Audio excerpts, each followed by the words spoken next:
Housemarque is a studio that deserves more attention than it gets. They are responsible for some of the best arcade action games to come out this generation. They made a name for themselves during the PS3 and Xbox 360 generations with Super Stardust, Outland, and Dead Nation. As Housemarque moved to the PS4 generation, they started off strong with the release of Resogun. Their follow-up was an attempt to create the spiritual successor to Dead Nation.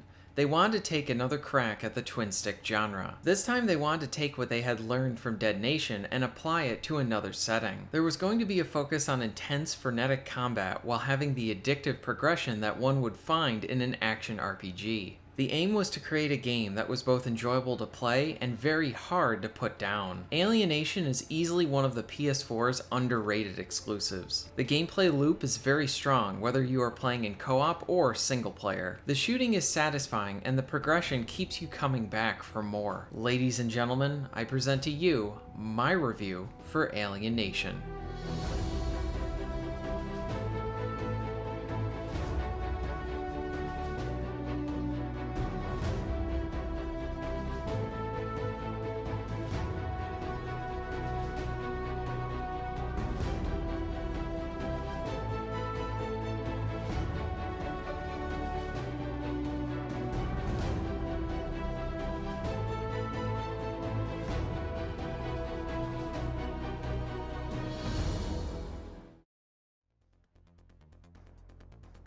After you select one of the three classes and complete the training mission, you are dropped into the main game. You are given a main objective to complete, but you can also opt to explore the level. The maps are pretty big, and with each main mission you will be returning to some of the main maps again, but you will start in different positions with new areas that might be open up to you now. When it comes to the main objectives, the game asks you to get to a certain point, collect something, destroy an object, find and plant bombs, among other things. The objectives themselves are very traditional for the genre and gives you a traditional framework to follow that feeds into the action. As you look at your map, you will see other icons that will indicate optional side mission events. These will net you with additional rewards. These events consist of fighting a stronger boss-like character, challenges where you need to survive for a time limit or kill all of the enemies within a set time frame, or others that will transport you to an alien ship and complete a mini dungeon. They add good variety to the main missions, along with providing a good means to earn additional rewards and experience points. One neat aspect to them is when you are transported to a mini dungeon and it is done instantly without any loading. Another thing to note is that throughout the map there are these respawn beacons. The game provides you with an interesting choice with these beacons. You can opt to use them to provide you with protection and a new checkpoint position, or you can destroy them and they will increase the value of your rewards at the end of the mission. If you choose to activate a beacon, a shield surrounds your position and this will not allow any enemies to come in and hurt you until you deactivate the shield. But you need to know that once you activate the shield, you cannot then reactivate it whenever you need it. Another thing to note is that the game does not have a pause function. If you go into the menus or need to take a break in the middle of combat, you cannot just freely pause. So these beacons are great bathroom stops if you need them. On the flip side of this, you can destroy the beacon and use that as a means to increase the value of your end mission rewards. The trade-off with this is that you lose out on an additional checkpoint spot. Also, if you die after you destroy a beacon, you will lose that passive buff to increase your end mission rewards. I really like the risk and reward nature to the structure with the save beacons. In most games, these would just be checkpoint stations, but in Alienation, they become a choice for the player that has its own risk and reward system to consider. Do I use the beacon as a checkpoint to catch my breath from the action, or do I destroy the beacon and increase my chances at receiving better end mission loot? There is one random factor in each of the missions that helps each level feel fresh.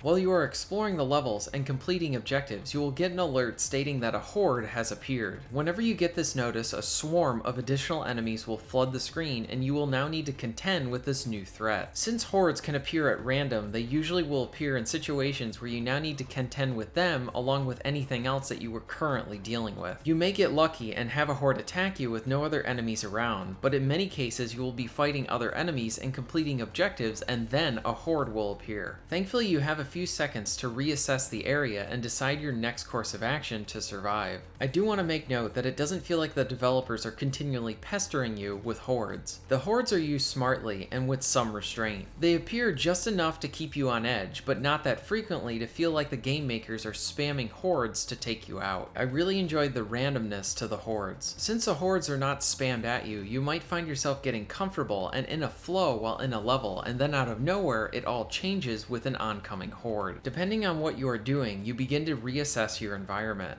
You could be attacking a hard side boss or completing a main objective in a small area. Should you try to hold your ground and complete the objective with the oncoming horde coming at you, or do you find a better position to tackle this new threat? The levels have a nice mix of structured design with some randomness thrown in to ensure that while you will be returning to these maps over and over, they never feel repetitive. Now let's get into the satisfying and intense twin stick shooting.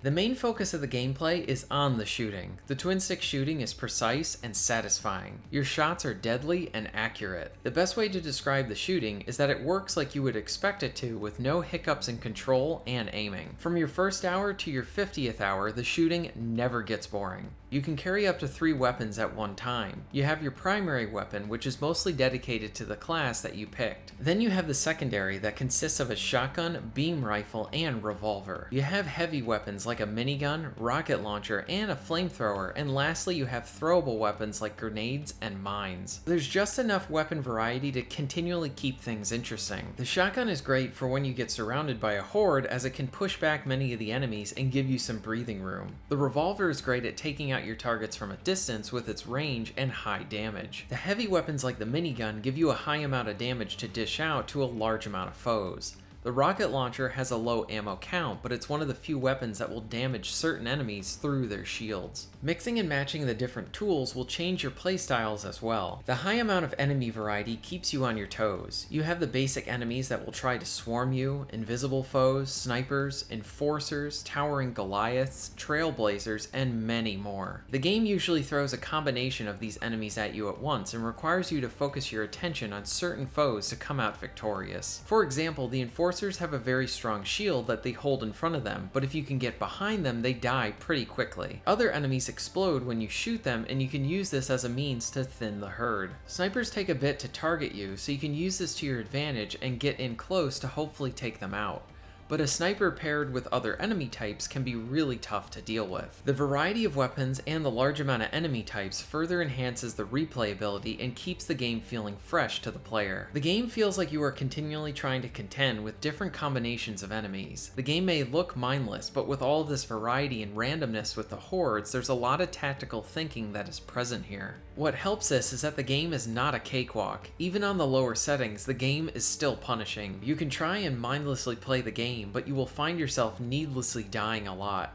You are rewarded for assessing your threats and deciding the best means to take them out, along with who you should focus on first. The enemy variety means you have a lot of variables that you need to consider, and then when you factor in the hordes, your whole strategy will need to change on the fly to survive that threat. The gameplay offers rewarding shooting and equally interesting enemies to keep you engaged.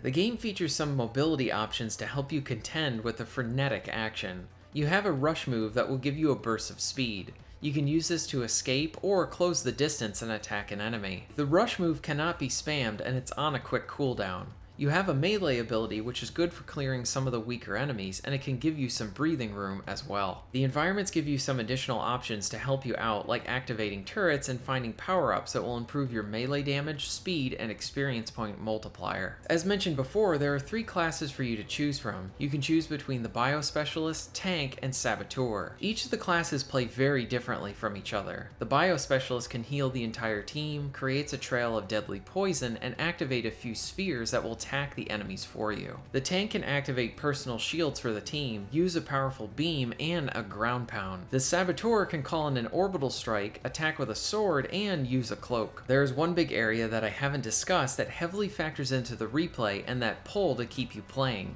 It's the progression system. As you defeat enemies and complete objectives, you will earn experience points. As you level up, you will earn points to upgrade your main skills along with passive skills to help out your character. Improving your skills can increase their damage or provide you with another means to earn more health on the fly and passive skills that can help you out in other areas. You will not earn enough points to completely max out your character, so you need to consider where you want to put those upgrade points. Once you hit the max level, you will then earn hero levels for your experience. When you earn hero levels, your max HP will increase each time. On top of all of this, you have the loot system. Defeated enemies and completed objectives will drop different weapons that will have a different type of rarity to them. As you find better gear, they will provide you with dealing more damage along with more upgrade cores for each of your weapons. Each of your weapons can be upgraded through these different cores that you find. These cores can improve your damage output, fire rate, ammo capacity, and critical hit chance. As you collect more of them, you can combine them to make them stronger, and then you can slot them into your guns. Each of the guns has a set of slots, and if you have colored slots or slots that are connected, you will earn a bonus for slotting cores of that same color. In addition, you can use resources to re-roll stats on your guns to improve the stats of your weapons, along with re-rolling for a chance to have different combinations of cores on that weapon. The first time you pick up a legendary, you will really feel that power it provides you. The progression is highly addictive. I really like how level 30 acts as more of a soft level cap as you transition into earning hero levels, and then the loot drops feel consistent and rewarding. I never felt like I was wasting my time, and I would usually find something interesting during one of my play sessions. The progression when paired with the excellent gameplay is why I find this title very hard to put down.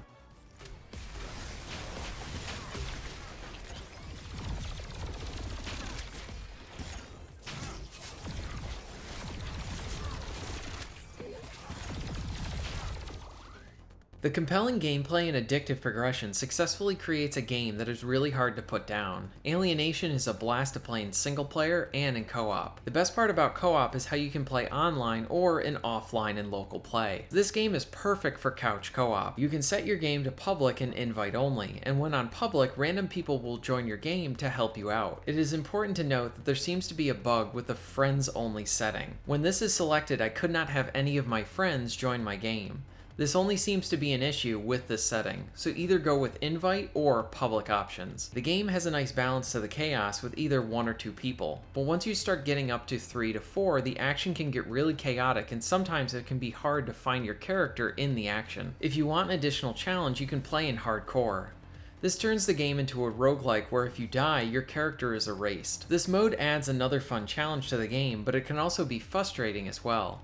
I did appreciate how it made me look at the levels differently. Since death took on a new meaning while playing this mode, I found it really engaging to reassess how I previously played the game. In hardcore, I found myself taking less risks and playing conservatively so I didn't end up in a situation where I died. It was challenging and breathed more life into the game. I did have one instance where I had a random guy join me and my friend, and he was so high of a level that he wiped the floor just by looking at the enemies. I normally do not like it when games are too easy, but with this being hardcore, I appreciated the support. On top of all of this is a stellar presentation. The graphics have an impressive look to them, and the explosions never got old. I did experience some slowdown in some areas, but this only happened when I was playing in 4-player co-op. One issue that I noticed during the endgame is how the game will still provide you with common weapons. I can understand having these appear while you are reaching level 30, but once you are leveling up your hero levels in the endgame, the game should only drop blues, purples, and oranges. The game still provides me with plenty of loot, but I just felt like this area could be tightened up a bit. Now this last bit isn't really a flaw, but it's more of a wish list item. I wish that the game featured some type of big boss encounters. You do fight boss-like characters, which are just stronger versions of regular enemies, but I wish that there were boss characters that popped up at the end of chapters. And lastly, I need to bring up the awesome soundtrack. The tracks do a great job at fueling the action and providing you with some heroic themes while in the menus. Here are a few tracks from the game.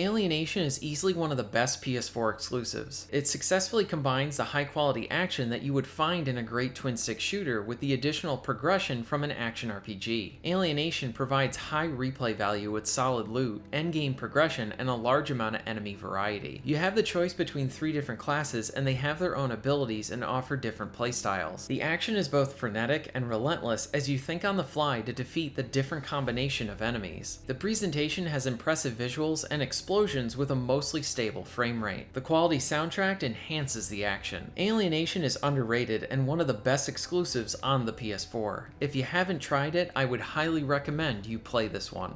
Thank you very much for watching.